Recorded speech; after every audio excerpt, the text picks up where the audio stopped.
Good morning, guys. I'm a little late. I'm a little stuffy, but I'm here. Good morning. Um, let's see. All right. I always got to make sure that I'm actually you can hear me, you can see me, all the things. And usually I have everything up, but I'm not feeling 100% today. I can't tell. I just got some bad allergies going on, I think. They're just making me feel pretty lousy. So, but yeah, we're here. We're here. As you guys log in, feel free to say hey in the comments if you want. But yeah, so today is Q&A. I'm going to start for those of you that may be new here or don't know who I am. I am Bree Beers. I own Bree Beers Associates, which is the tax advisory firm located in Colorado. We're based out of Denver, Colorado, but we work with clients across the country. And I am a CPA, a certified tax coach, an advanced tax strategist, and a fractional CFO. I have over 20 years of experience in accounting, 15, I think, tax seasons under my belt. And I'm working just about finishing up my 8th year as a business owner. And I like to really emphasize that tax, accountant, and entrepreneurship, intersectionality there. Whether you work with me or someone else, I think as a business owner, it's really important that your accountant if your accountant who's doing more than just your tax prep, if they're helping with tax planning, tax advising, any sort of business advisement, when they own their own business as well as no accounting and no tax, then I think they're able to give you a perspective that, big four firm accountants can't. Yeah, so that's me. And also why I'm here every week or almost every week is that when I took over my firm, I worked for the person I bought the firm from up until 8 years ago. And when I took it over, I really started diving into our tax code and trying to figure out how it's built, learning the loopholes and trying to figure out how I take those loopholes and take them to my clients, right? Because we hear a lot about the tax code built for the rich and the advantage, rich taking advantage of it. And yes, that's true. But there are plenty of pieces of the tax code that can be utilized by all of us here. So that's my goal of showing up here for you guys. I'm here every week. Over the summer, we're trying to do a lot of traveling, hanging out with the kids. So we are at almost an every other week schedule, but we'll talk about when to show up next. And I know most of you guys watch on replay anyway, so it's not that big of a deal. But yeah, so welcome. So every month on the first Thursday of each month, we do a Q&A. And how that works, if you're live and you show up here and you have questions, stick them in the chat box. Those are always first priority, is the ones that come in live.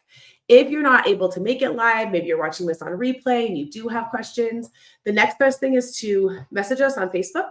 My social media guru takes all those questions that get sent to us through through Facebook Messenger and compiles them for me so I can answer those next. And then if we still have time, I have some of my frequently asked questions, the ones that I get from my clients, from potential clients, over and over again. When we're not doing Q&A, if you're new here on these weekly trainings, we go over tax, strategy pieces and what's out there and kind of trying to understand what are the tax strategies that I could be implementing as a small business owner. So that is why we show up every week. So I will keep an eye on the chat. So there are a handful of you here live across the different platforms. So if you do have any questions, please don't shove them in the chat. Put them in the chat, and I will get to those. Okay, I should open the right tab. There we go. All right, let's see. I want to go through, she compiles my list, but I want to go through the ones that if any had are from subscribers, or let's see. Okay, there's a number of questions on here about quarterly tax payments. So let's just kind of talk about that. I'm going to kind of answer all of those in general. So there's a few questions on here. When do I pay my quarterly tax payments? How do I calculate my quarterly tax payments? What if I miss the quarterly tax payment? So I'm just looking to see if there's any more. So let's answer all of those together. Okay, let's talk about quarterly tax payments. So first of all, they're due on very weird dates. And if you've been here before with me, you know that like this annoys me, that they're not due on the 15th following the close of each quarter, right? They're due on these weird dates. So first quarter makes sense. First quarter, you're paying January, February, March, and it's due April 15th. It's due the same time your tax return is due. All right, that one makes sense. 3 months, due 15 days after the quarter closes. Perfect. Makes sense. It makes sense to all of us, right? And for those of you that have a tax preparer, do your tax return, or even if you do it on your own, which again, if you're a business owner, I don't recommend that. I always recommend working with a professional, whether it's us or someone else. If you get your taxes done and you do them on time and you are able to file by the original April 15th deadline, meaning you don't have to extend, you can actually set up to make your first quarter payment at the same time you file your tax return for the prior year. So that part's kind of cool. So if you have a tax preparer and they don't offer this, or they've never mentioned this, ask them. You guys, a lot of accountants out there, they're very full of knowledge and expertise and answers. They just don't know you have the questions. All right. So ask your questions to your tax preparer. And then if they don't have it, you can look elsewhere, but definitely start with your tax preparer, because they may be able to answer the questions that you have. All right. So first quarter, due April 15th. Second quarter is due June 15th, which this is where it starts to not make sense, because second quarter doesn't even end until June 30th. So what are you responsible for paying? When we calculate for our clients, we do April and May, and then we talk about like, what do you think June is? Do you want to include that? And we kind of adjust that case by case.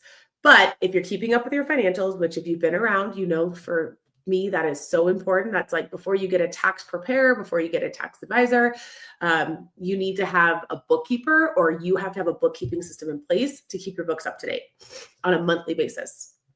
So May closes within the first week of June. You have your May books done. You can look at your April, May P&L, your net profit for your business, and you can figure out what your second quarter payment needs to be, even though it's due before the quarter ends. Although you can't see, I'm wearing glasses. I roll my eyes every time I talk about the due dates of quarterly payments. Third quarter is due September 15th. So again, it's due before the quarter actually ends. So you want to at least look at your actual numbers for June, if you didn't include a guesstimate for June in your second quarter, your actual numbers for July, August, and then if you want to include a guesstimate for September, you can do that. And then your fourth quarter isn't due until January 15th of the following year. And that's for September if you didn't include it, October, November, December. So, and you guys, this is not an exact science. You're not going to get penalized for not paying in the exact perfect number.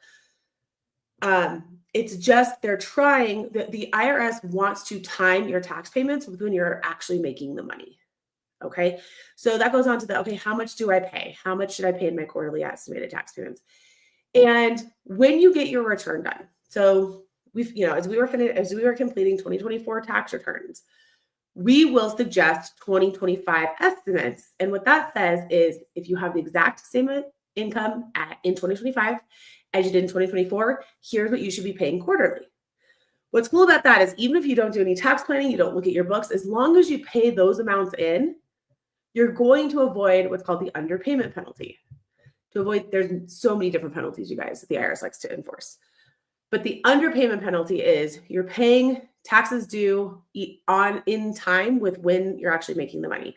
So if you make quarterly payments based on last year's numbers, all right, what's cool is even if you double your revenue this year, as long as you paid in 100 or 110% if you're a high earner of what you made what you owed last year, you'll avoid the underpayment penalty.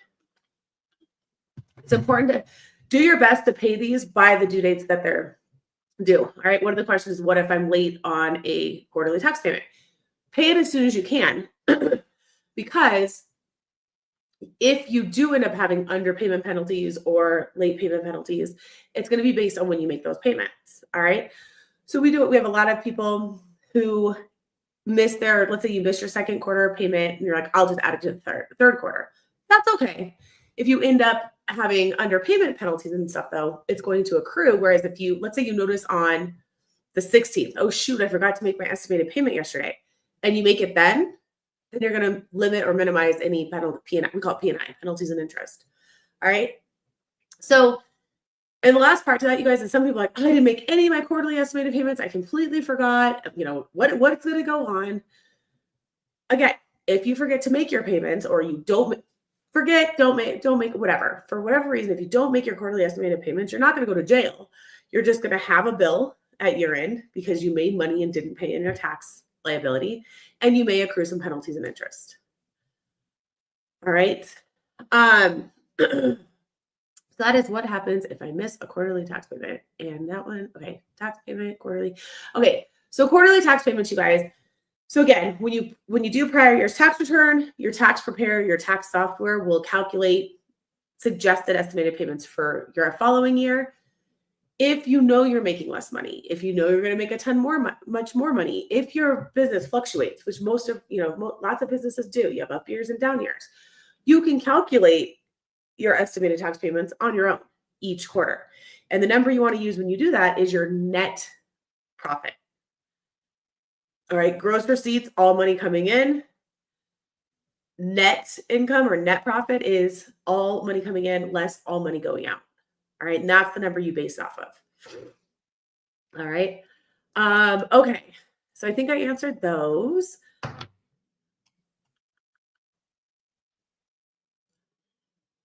There's a lot of really good questions in here, you guys. Okay.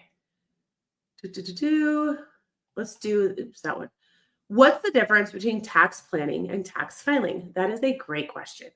So tax filing or tax preparation or tax return, it's when you're doing your tax return for the prior year. All right. So 2024 closed, the year ended, we start tax return filing, right? And filing your return, it's essentially a reconciliation. All right. It's okay. It's reconciling all the information that the IRS receives, W-2s, 1099s, and it's reconciling all the income you made, and then also, allowing you to take deductions and exemptions and credits that you qualify for. All right, and reporting those. All right, so that's what tax prep is. All right, tax preparation is, we got to do it, right? We got to file our taxes. And it's a reconciliation also of what you paid in during the year versus what was actually owed. All right. So when we make estimated tax payments, when we have taxes withheld from our W-2 income, or maybe your 1099, maybe you have retirement, right? You have taxes withheld from your retirement income, whatever that looks like. When we make estimated tax payments, that's our best guess, right? It's an educated guess on what we think we're going to owe based on the money we made. And the tax return filing is saying, okay, here's all the money we made. Here's all the deductions and credits we qualify for. Here's what we paid in versus what is actually due. All right, so let me do that again, because it's all the money coming in that we made for the year, all the deductions, credits, exemptions, whatever you want to call it, that reduce our taxable income. All right, it's calculating our taxable income and saying, okay, this is your tax that you are owed. This is the taxes due for 2024. And then reconciling it to what we paid in, right? Did we have money withheld? Did we have estimated tax payments? All right, and when those numbers don't match, that's when we either owe money or we get money back. All right, so essentially it's reconciling the taxes owed versus what was actually paid in during the year. All right. Tax planning happens in the year. All right. So we're in 2025. We're going to start tax planning for 2025. All right. We're not, and that's so we can save money on this year's taxes. Right. So we always say the sooner you can start tax planning, the better. With us, we're still trying to figure out a system, right? Because when we're in, and every firm is going to be different. Our goal at BBA, at Bree Beers and Associates, is to have like a tax prep department and then a tax planning or advisory department. And that, when I say department, guys, I mean like 1 or 2 people. Like I'm not growing a big team over here. But if we're able to get to the point where we can do that and we have these 2 buckets, then the tax preparers, yeah, they're going, it's January, February, March, April, it's tax season. They're plugging away at tax returns, but the tax planning people can still be doing strategy. All right. That's the goal. But you truly can tax plan any time in the year. Some people are even able to do some tax planning at the very, very end of the year. We can do that. It's just a little more stressful, and there's less opportunity for you to take advantage of the different strategies. So if you're a new client of ours and we do your tax return, we want to wrap that up, and then we want to jump into tax planning. The summer is the best time for us because we're not a departmental business yet, right? We don't have a tax planning and a tax prep department yet. Our tax professionals are doing the tax prep through April and then moving over to tax planning. So summer is when we tend to start that. And now we have to reconcile that with, okay, people don't really want to talk about taxes over the summer. So we end up kind of moving to the fall, but we're figuring it out. But as long as you're doing it before the end of the year, you're able to implement those strategies and start saving tax money. So tax planning is implementing strategies. You guys hear them all the time, right? It's hiring your kids, the Augusta rule. It's starting a business. If you don't have a business, it's building a rental portfolio. All right. Whatever those different strategies look like, it's implementing them. So you have your ducks in a row, right? We call it where we are, like when we do these trainings, we say qualify. Do we say qualify, document, and record or report? And qualifying is, okay, hiring my kids, what do I have to do to qualify to hire my kids? And we go through the qualifications. And then it's the documentation. Okay, I need to keep timesheets. I need to make sure I'm running payroll, the processes that you have to do to be compliant with that strategy. And then reporting. How do I reflect this strategy on my return when it comes time to file? All right, so those are the three pieces. And we start that with a tax analysis. We just look at what strategies are there available for you right now. And what can we start implementing this year to save you some money? All right. We are cruising. Someone says, how does hiring my kids reduce my tax bill? So hiring your kids is a tax strategy. It's a tier 1 tax strategy that we utilize here at BBA.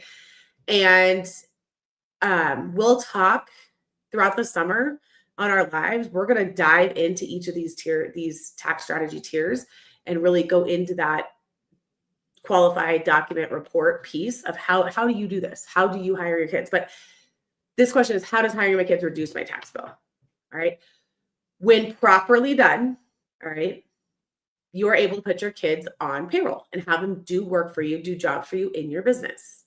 All right. Now, whether that's doing work for you, like an administrative position, maybe doing some social media, maybe you have littler kids and you're going to have, do some modeling work for your advertising, for your website, for your marketing. Tons of ways to get your kids involved in your business. And by doing that, you end up putting them on payroll. They become W-2 employees of your business. All right. So your business pays them, which makes it a deduction, right? A business deduction, a business expense to your business. So if I made $100,000 in my business and I paid my kid $10,000 for the work they did, now I only have $90,000 in taxable income, right? So I lower my taxable income burden. And then your kiddos under the age of 17 can be paid as W-2 employees by your single member LLC, your sole prop, or your partnership without having to pay payroll taxes, without being assessed payroll taxes. That's your FICA, Social Security, Medicare. All right. And if they earn and make less than whatever the standard deduction is this year, I think it's 15 grand, then they don't even have to file a tax return either. Right. So we have a lot of clients. What we do in tax planning is we say, okay, this year's standard deduction is $15,000.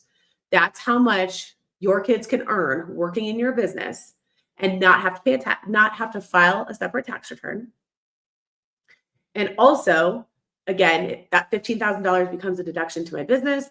It's tax-free income to them because they don't have to file a tax return. You get that deduction or that exemption. And so we have a lot of clients go, okay, $15,000 divided by however many months they can actually work. That's going to vary family to family, right? And then figure out what kind of work they can do in your business. The documentation for hiring your kids is super key here, and we'll talk about that in whatever day we end up doing that. Probably later in the summer. I honestly don't know. But that's how it reduces your tax bill. It becomes a business expense to your business, and then it's tax-free money to your kids. And a lot of what we talk about when we're talking about tier one tax strategies is turning post-tax dollars into pre-tax dollars. Because what we can do when we're hiring our kids, guys, and we're paying our kids, I let them. I do this, and this is how I kind of train my clients as well. Give them a certain amount of that money that they can spend, right? Whether it's 25%, 50%, whatever that looks like, that becomes their spending money. They worked, they earned it, right? But then we put 25% into savings, right? So they can build a savings. For us, we start them in a Roth. We start a Roth IRA for them. And then another 25% we put into we call it whatever you want to call it. But what we do is we put that toward their fund. We put that money in a separate account that they don't have access to, and that's where we pay for their. Utilize that money to help offset costs of like club volleyball, music lessons, things like that. Not basic necessities, right? We can't have our kids earn money and then have them pay us rent when they're 12, or have them pay for their own food and meals, right? Or their own clothing. But what they can do is that can go toward those extracurriculars. All right. So however you break it down percentage wise, the chunk goes to them to spend, right? They earned it, go enjoy it. A section goes to spending, and a section goes to helping mom and dad with those extra costs that you incur because you're active. All right. And then we also have our kids allocate a portion to charity. All right. So however you do it. But when we say turn those post-tax dollars into pre-tax dollars, right? Giving our kids money to go hang out with friends, paying for kids club dues or music lessons. Those are all, because we're paying for them personally, those are post-tax dollars. We've already been taxed on them. So if we're instead able to hire our kids in our business, pay them a wage for doing so, and then utilize, have them spend, that's the money they go out with their friends with, right? They spend to go to the movies. That's the money they spend to go hang out at the mall. Right? That's their spending money. No longer us just forking money out of our wallet or out of our, checking account. They're earning it and they're spending it. And then again, that extracurricular fund that you can save up for. Okay. Probably one more question, because like I said, I'm sounding better, but I'm still not feeling great, guys. So let's see. Okay, this is a good one. This one I get a lot of. It's, do I need to keep physical receipts? The IRS says that you should keep receipts for all business-related purchases. Okay, so let's talk about what exactly that means and what I've actually seen being in this industry for 20 plus years. All right, so the way the IRS tells you should be handling your business expenses, right? You should be having a separate business account or credit card, or both. You should be using that separate business credit card or checking account only for business use, right? Only for business expenses and not personal, not intermingling those funds. All right. And then you should be keeping receipts, meaning, and you do not have to keep physical receipts, guys. I always recommend to my clients, if you use QuickBooks Online, you can snap a picture of the receipts and just connect them to the expense in QuickBooks Online. Very cool. Or you have a folder on your desktop where you scan receipts in and you just save them there. Chances are you're never going to need those receipts ever again. I'm not going to lie, because you guys, audit, last stat we checked, which was a couple years ago. So I don't know if how this has fluctuated, but I think it was just after COVID, it was 0.01%. Okay, so less than 0.1% of returns are audited. Okay, and from my experience, either with my direct experience in audit, which is we've gone through a couple IRS audits with clients over the 20 years I've been doing this, but more so the groups I'm in, because I have colleagues who that's all they do is IRS audit representation. And the IRS says, yes, keep all your receipts. You must keep all your receipts. We've had many representatives pass an audit with bank and credit card statements. and calendars. All right. So the best practice, the right practice is, yes, keep those receipts, scan it, take a picture, and put it in a file. So if you ever need it, it's there. All right. But don't freak out if you miss a receipt, or you just you're like, oh my gosh, I haven't been keeping receipts. What am I going to do? Does not keeping a receipt mean it's not deductible? No, it just means you're going to have to do more supporting if you were to get audited. But guys, for me, 0.01% chance of getting audited is not high enough for me not to still deduct the thing that I forgot to save the receipt for.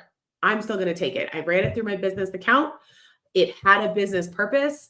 I documented that business purpose. I forgot to keep the receipt. I'm still taking it.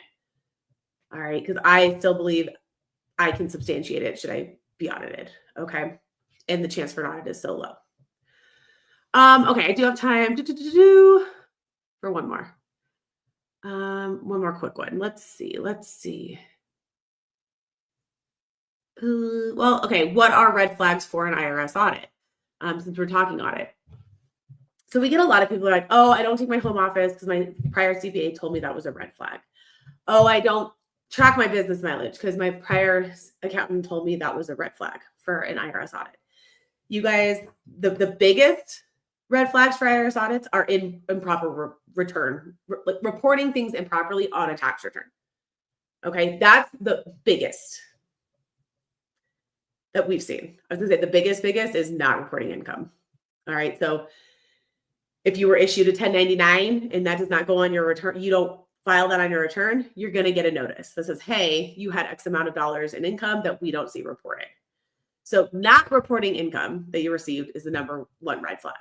Number two is reporting things improperly, whether that's income, whether that's deductions. But you got to file it correctly. And if it requires additional worksheets or schedules, make sure those get filed as well.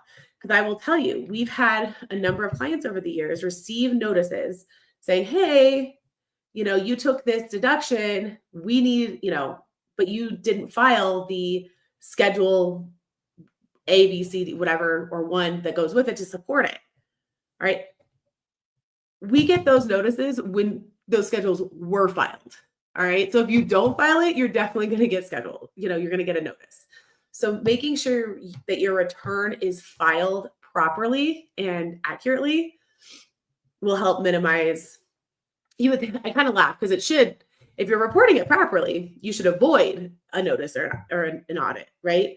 But guys, especially I think in the last couple of years, like ever since COVID, and it's been getting worse, is we see taxpayers getting notices when there was nothing wrong. They processed it right, they did it right, they qualified for the credit or the deduction, and the IRS just didn't process the return properly, or maybe missed processing a worksheet or a schedule, and then we have to go in and resupply it. All right. So what I'm saying there is, even if you do everything right, you still might get a notice from the IRS. All right. So, but red flags, the last data we got is Schedule C businesses are at a higher risk for audit than individual returns without a Schedule C, which makes sense because that's where deductions are taken, right? If I'm doing my 1040, my individual return, and I just have W-2s and 1099s that the IRS gets and they match, I'm probably not going to get audited. With the Schedule C, the IRS doesn't receive all that deduction information. So if there's certain expenses on your Schedule C that are abnormally high compared to the revenue you made, you're going to get an audit letter, or you might get an examination letter that says, hey, we want to look at your Schedule C.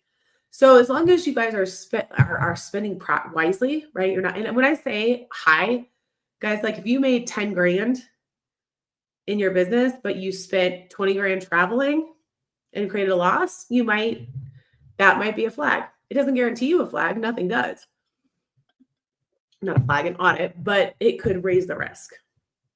All right. So report all your income, file an accurate return. We also noticed, red flag, We also noticed that amended returns tend to get pulled for examination or audit more than originally filed returns in a higher percentage, which again makes sense. There's less amended returns, right, than originally filed returns. But that is a stat that we've also noticed. So when you are looking to amend your return, needing to amend your return, that's a conversation I always recommend you have with your accountant. If they're like, ooh, this is messed up, we need to amend, you like have the conversation, okay, how much is it going to cost to amend? What is the benefit of amending? Because sometimes we're amending because we missed something to our benefit, right? But is that benefit going to outweigh the cost and time of amending? If we have to amend to do something properly, that's a different story, right? We want to make sure everything gets to the IRS properly. So have that conversation with your tax preparer if an amendment ever is suggested or you see that something was wrong. Say, hey, I noticed on my 2023 return, this was missing. What's the end result of or the difference caused by this error? All right. All right, you guys, I am tired. I got a day full of calls and I got to go take something so that I can find the energy to do that. I am gone next week. Yes. So I will see you guys again on the 19th. Let me see if I have my topic yet. I know I do. I just got to see if I can find it. All right. Live training topics. Today was the 5th. It was a Q&A. Next week we're off.